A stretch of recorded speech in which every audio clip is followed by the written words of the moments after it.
जय गणेश, जय मां भवानी। मैं एस्ट्रोलॉजर मदन सारस्वत, आप सभी को मेरा नमस्कार। मां करणी ज्योतिष कार्यालय में आप सभी का स्वागत। व्रत व उपवास खंड में आज हमारा विषय स्त्रियों के लिए विशेष रहने वाला है। स्त्रियों के व्रतों में क्या नियम होते हैं, किन किन नियमों के अनुसार व्रतों को करना चाहिए।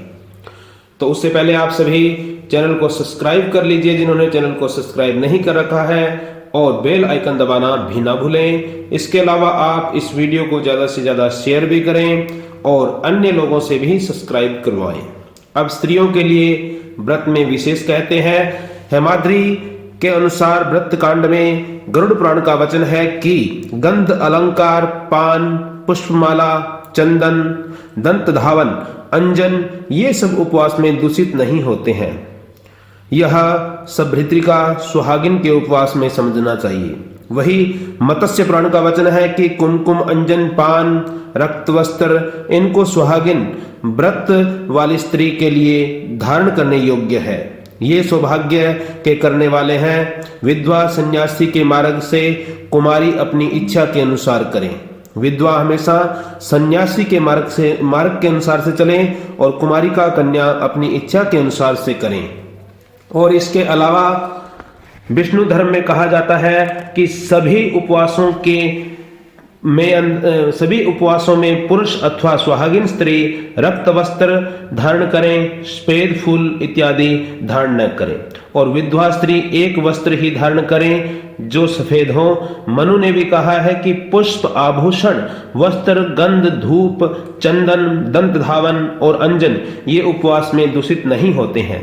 मदन रत्न में व्यास का वचन है कि स्त्री को दंत धावन और वस्त्र आदि का व्रतों में दोष नहीं होता है। ये सभी व्रत आदि नियम नवरात्र, त्रिरात्र आदि व्रतों का समझना चाहिए, एकादशी आदि व्रतों में नहीं, क्योंकि अपार्क में देवल के वचन में इसका निषेध किया गया है। बार बार जलपान करना, एक बार पान का भक्षण, दिन में सोना, मैथुन करना, इनसे व्रत भंग हो जाता है। कदाचित कोई कहे कि यह वचन पुरुषों में चरितार्थ नहीं है, क्योंकि स्त्रियों को पान खाने में कुछ दोष नहीं है। यह ठीक नहीं है। दोनों के लिए समभाव लागू होता है। मदन रत्न ने कहा है कि आंसुओं का पात, क्रोध और कलह ये सब स्त्रियों के उपवास को नष्ट कर देते हैं। मदन रत्न में शिव धर्म में कहा गया है कि दान, व्रत, नियम, ज्ञान, ध्यान, होम और जप यह सब यत्न से भी करने पर क्रोधी मनुष्य के व्रत वृथा हो जाते हैं। नियमामृत में पैठनेस ने प्रतिनिधि में ये कहे हैं कि पति के व्रत को स्त्री, स्त्री के व्रत को पति करे। ये समर्थ न होवे तो वह अन्य से करावे, इससे व्रत भंग नहीं होता है, क्योंकि यह एक नियम है। निर्णयामृत में पैठनेस ने भी कहा है कि पति के व्रत, अगर पति समर्थ नहीं हो तो उसकी स्त्री व्रत कर सकती है, अगर स्त्री समर्थ नहीं हो तो उसका पति व्रत कर सकता है। अगर दोनों समर्थ नहीं हो तो किसी अन्य से व्रत करवाने पर व्रत भंग नहीं होता है। स्कंद पुराण का वाक्य है कि नम्रता से युक्त पुत्र, भगिनी, भाई को अपने अभाव में अन्य वाहनेत्य को प्रतिनिधित्व करें। प्रतिनिधित्व किस किस को कर सकते हैं, इसके अनुसार जो वचन है कात्यायन में कहा गया है कि पिता, माता, भाई, पति और विशेषकर गुरु के निमित्त उपवास करने वाले को 100 गुना फल मिलता है।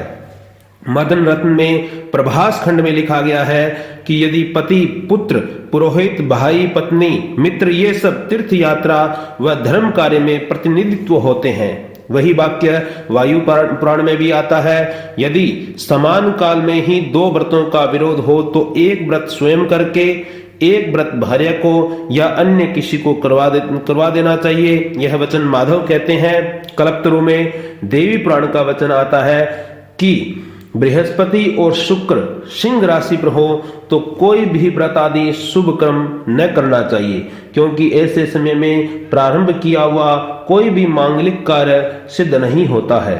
प्रत्युत्तर भयंकर होता है, वो शीघ्र ही पुत्र, मित्र, परिवार को नष्ट कर डालता है, इसमें कोई संदेह नहीं है। यदि देव मंदिर, बगीची, बावड़ी, व्रत भाग और घर बनवाना हो तो आपको सिंह और मकर राशि पर बैठे हुए बृहस्पति को प्रयत्न के साथ परित्याग कर देना चाहिए।